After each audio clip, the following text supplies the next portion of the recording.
श्री कृष्ण भगवान कहते हैं कि कलयुग के ये 21 बातें सुन लिया तो कभी धोखा नहीं खाएंगे। दोस्तों, ये 21 बातें आपको भी सुनना चाहिए।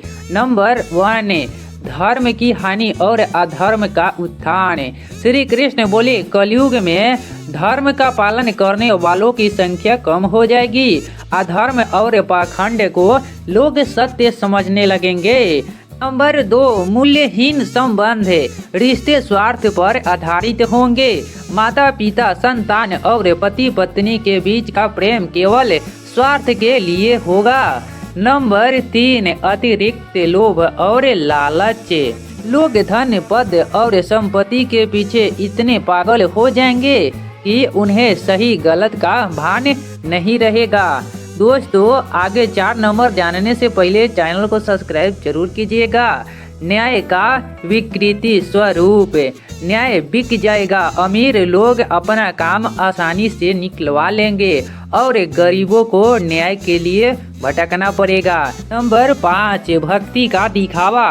लोग भक्ति के नाम पर दिखावा करेंगे। मंदिरों और पूजा स्थलों में उनकी श्रद्धा नहीं होगी, बल्कि केवल अपनी छवि सुधारने का प्रयास होगा। नंबर 6, अहंकार का प्रकोप।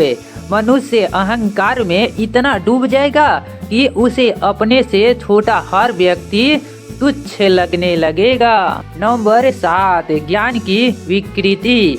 शिक्षा व्यवहार बन जाएगी। ज्ञान का उद्देश्य धन कमाना और समाज में ऊंचा स्थान पाना होगा, न कि इसे जनहित में उपयोग करना।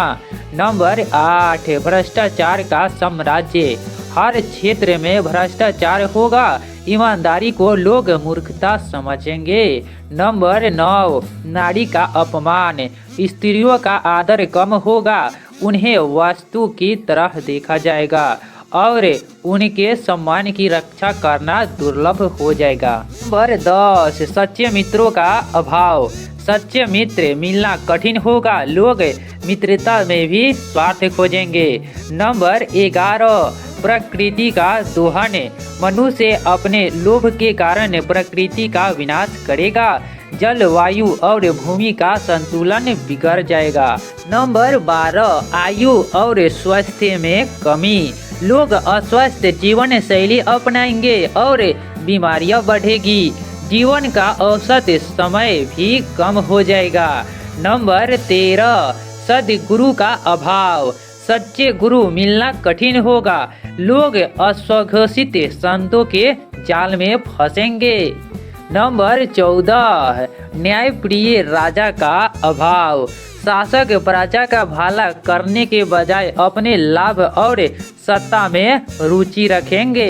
दोस्तों, हम आगे बढ़ते हैं, आप एक लाइक कीजिए। नंबर 15, आध्यात्मिकता से दूरी। लोग भौतिक सुखों में इतने डूब जाएंगे कि आत्मा और परमात्मा के बारे में सोचना भी बंद कर देंगे। नंबर 16 है माता पिता की उपेक्षा। माता पिता का आदर घटेगा। बच्चे उन्हें बोझ समझने लगेंगे और वृद्धा आश्रम की संख्या बढ़ जाएगी। नंबर 17, भ्रष्ट मानसिकता। मनुष्य का मन इतना दूषित हो जाएगा कि हर जगह स्वार्थ और कपट देखेगा। नंबर 18, आधुनिकता का दुरुपयोग। विज्ञान और प्रौद्योगिकी का उपयोग मनुष्य विनाश के लिए करेगा। हथियारों का निर्माण बढ़ेगा। नंबर 19, अविश्वास का वातावरण। लोगों में एक दूसरे पर विश्वास कम होगा। हर कोई दूसरे को धोखा देने की सोच रखेगा। नंबर 20, अन्न और जल संकट। लोग अन्न और जल को बर्बाद करेंगे। इसके परिणाम स्वरूप भविष्य में भयंकर संकट खड़ा होगा। नंबर 21, ईश्वर का विश्वास की कमी। लोग ईश्वर की सत्ता को नकारने लगेंगे। धर्म, भक्ति और पूजा को अंधविश्वास समझा जाएगा। अर्जुन की चिंता और श्री कृष्ण की सलाह है।